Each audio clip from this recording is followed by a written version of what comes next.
Bonjour les amis.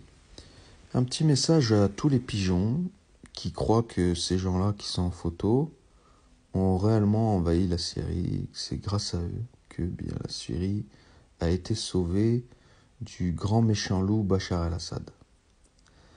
J'ai envie de vous dire, lorsque vous regardez les médias mainstream français, que ce soit BFM, France 24, CNews ou je ne sais quoi, quand ces médias-là claquent des mains, le peuple doit normalement pleurer en fait.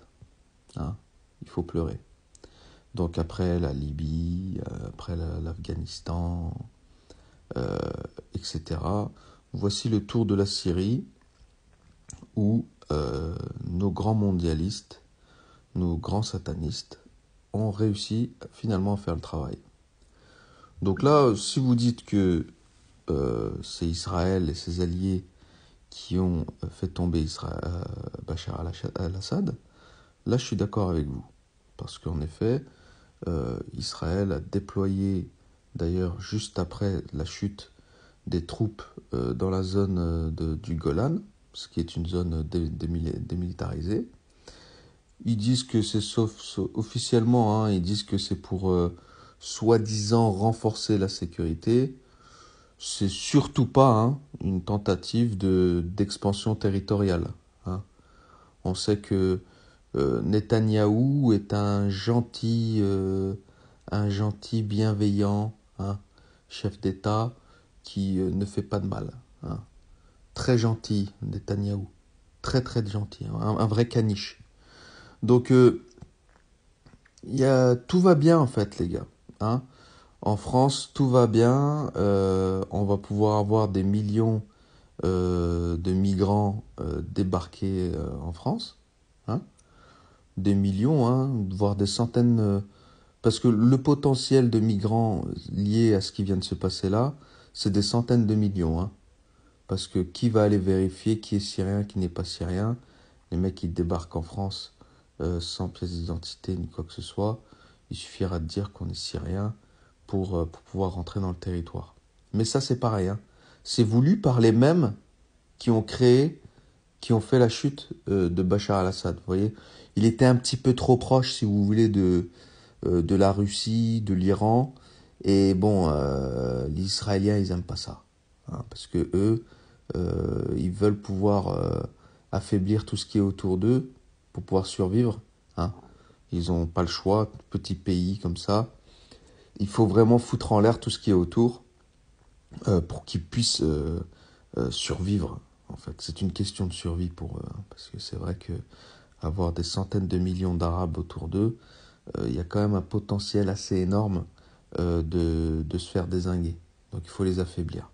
Il faut les affaiblir comme ils ont l'habitude de faire, et ils y arrivent assez facilement au final, malgré la résistance. Ce qu'il faut savoir aussi, c'est que bien évidemment, ce groupe-là que vous voyez en photo sont des incapables. Ce sont des guignols. Vous croyez vraiment que ces guignols sont capables de démilitariser, de faire tomber tout un régime, tout un pays? Pas d'aide. J'espère que vous êtes pas sérieux. Il y a un monsieur qui s'appelle Fahd Masri, qui est le leader du Front de Salut syrien. Donc c'est l'équipe de ces mecs-là que vous voyez en photo. Il a reconnu que l'armée israélienne a joué un rôle crucial dans la lutte contre Bachar el-Assad. Et Masri a exprimé sa gratitude envers Israël, saluant les frappes israéliennes contre des cibles stratégiques du Hezbollah et de l'Iran. Donc c'était deux alliés, bien évidemment, majeurs du gouvernement syrien. Voilà. Donc il a dit, ce grand intello, Fahd Masri, le leader, là, sans les frappes israéliennes, nous n'aurions pas pu libérer la Syrie. Merci Israël. Voilà. Il a dit merci Israël. Voilà. Donc cette victoire est une victoire israélienne. Donc c'est pour ça que le Premier ministre israélien n'a pas caché sa volonté géopolitique d'aller tout de suite aux frontières et de se positionner, hein, et de prendre un petit morceau de territoire, parce que voilà, rien n'est gratuit dans la vie, hein. On peut faire un petit coup de main comme ça et partir tranquillement, comme si de rien n'était.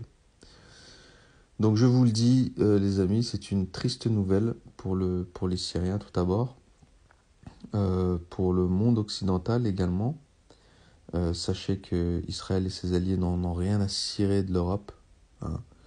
Ils nous cirent les bottes, ils nous cirent les pompes, ils nous influencent, je parle bien de leurs élites, hein, des élites sionistes, se sont accaparés, ont infiltré la France depuis maintenant des dizaines d'années et nous soufflent à l'oreille quoi dire, quoi penser, hein, à travers tous leurs médias qui sont absolument sous leur contrôle, hein. Et donc, oui, nous aussi, en France, nous avons un état profond qui est vraiment satanique. Vraiment satanique. Ces sionistes qui prennent limite Tsahal comme le Messie. Donc ces gens-là prennent en fait Dieu pour un gangster, hein. Pour eux, Dieu, c'est la Cosa Nostra. C'est Escobar, en fait. Non, réveillons-nous. Il est vraiment temps de définir, hein, qui sont les véritables ennemis, qui orchestrent dans l'ombre, euh, quelles sont, quelles sont les articulations, les luttes de pouvoir. Il faut quand même bien comprendre, démêler tous ces nœuds que nous imposent en fait les médias mainstream. Donc moi j'ai peur pour les autres pays parce qu'il reste plus beaucoup de pays en fait résistants à Israël. Il reste l'Algérie, il reste l'Iran encore bien évidemment. L'Algérie d'ailleurs, vous voyez bien ce qui se passe en ce moment avec Boualem Sansal. Vous voyez encore un gars proche du CRIF en France, euh, qui est utilisé pour pouvoir diaboliser le régime algérien, les prendre pour des terreaux également, des dictateurs. On aime bien ce mot-là, dictateur, terroriste, etc. Afin de pouvoir diaboliser et attaquer le chien et mettre l'opinion publique dans notre sens. Voilà, c'était mon petit coup de gueule par rapport à ce qui se passe en Syrie actuellement. Que le Seigneur protège le peuple syrien, parce qu'à mon avis, ils sont pas prêts de revoir la lumière euh, avant un bon moment. À très bientôt les amis.